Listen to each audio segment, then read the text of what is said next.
wounds no one can see.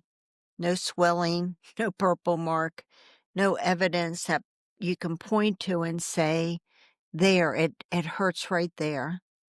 And yet the pain, it's worse than bruises or a broken bone, because bruises fade, bones heal, but the words that cut right into your soul, it's the silence that make you question your worth, the constant twisting of truth. Those wounds, they don't fade. They burrow deep, and where they're in places where no one else can see them.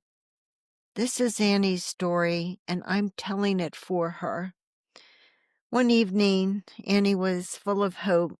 She had just finished a small project she had been working on, made a quilt. She was so proud of it. Oh, it wasn't perfect. It was her first one, but it was hers, and she showed it to him, waiting for a smile, maybe a word of encouragement.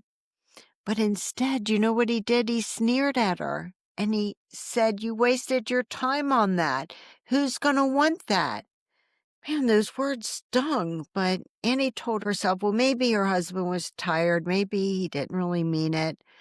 So she tried again, holding the quilt up to the light, pointing out the details she had worked on so carefully, because there were some pretty neat things about it. He didn't raise his voice. He didn't lift a hand. He just rolled his eyes. And he didn't speak to her for the rest of the night like she had done something awful. That silence, it was worse than if he had slapped her. That shame cut deeper into her than any laceration could. And when Annie tucked her daughter into bed that night, she folded the quilt up and slid it under the mattress. She was way too ashamed for her child to see it. For those of you listening, I know that you've lived some moment like this, not that one, but something similar, because it's the punishment that doesn't leave a scar. That cutting remark about whatever it might be for you, your cooking, your clothes, whatever it is, the silence that hangs so heavy until you start apologizing for simply existing, that cruel joke at your expense delivered with a smile. So if you protest, you're told, oh, you can't take a joke, you're too sensitive. That's the abuse that's worse than a bruise, because bruises heal.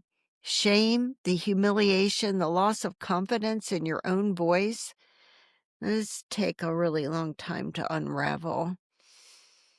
This is why survivors struggle to explain their stories.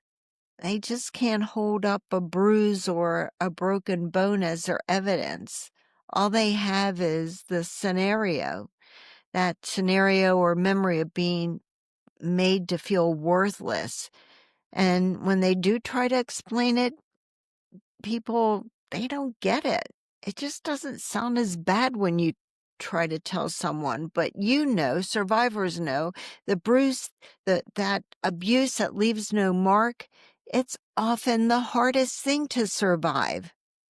So this one is for the men and women who were summarily shut down, for the ones who stopped wearing their favorite outfit because they were tired, simply sick and tired of being mocked, for the one who silenced their own dreams because of the fear of being ridiculed or ignored. This one is for the survivor who has scars that just don't show, for the ones who look fine on the outside but carry invisible wounds on the inside. You're not weak because you carry those wounds. No, it's the opposite. You're strong because you survived what no one else could see. We all know that bruises fade, but the words, oh God, they linger for a lifetime, and so does your strength. You are so much stronger than you ever believed. You are a warrior against narcissistic abuse, and I want you to be and stay tenacious. And I never want you to give up on your dreams. I'm Kyle Hackley, attorney, author of Undercurrent, and the host of the Are You Annie podcast. Annie's, as you know, is a story of a woman's truth. But that truth belongs to everyone who's ever been told their pain wasn't real because it didn't leave a mark. I want to thank you for being here. And I want to thank you for staying till the end. I so appreciate you. And until the next episode, promise me that you will take good care of yourself. Thank you again, and I will see you soon. Bye.